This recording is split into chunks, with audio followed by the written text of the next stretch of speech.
Here is a question. Read it carefully and think about the answer. Let us solve it step by step. Let us begin solving this step by step. The image shows a molecule with an NH2 group attached to a carbon.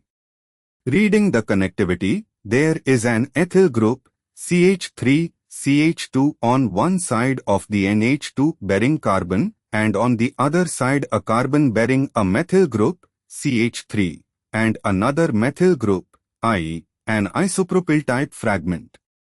This gives the full chain, CH3, CH2, CH, NH2, CH, CH3, CH3. Moving on to the next step. Count the carbons and number the chain. The longest continuous carbon chain containing the NH2 group is C1, CH3, C2, CH, CH3, C3, CH, NH2, C4, CH2, C5, CH3, which is a 5-carbon pentane backbone. Wait, let us re-examine CH3, CH2, CH, NH2, CH, CH3, CH3. The longest chain is 5 carbons, C1, C2, C3, C4, C5, where C3 has NH2 and C2 has a methyl substituent.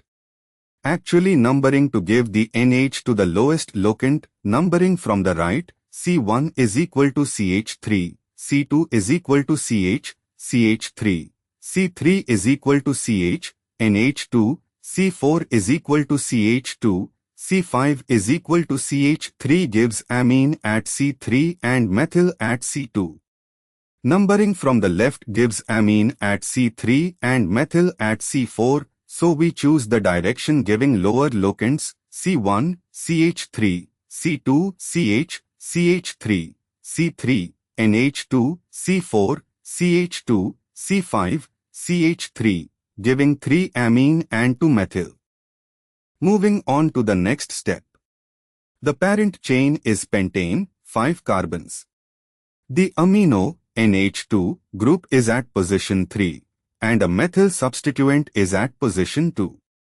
The compound is therefore named 2-methylpentane, 3-amine.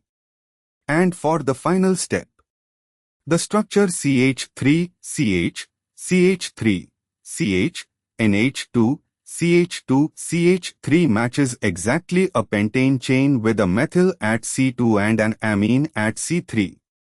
Therefore, the correct answer is 2-methylpentane, 3-amine.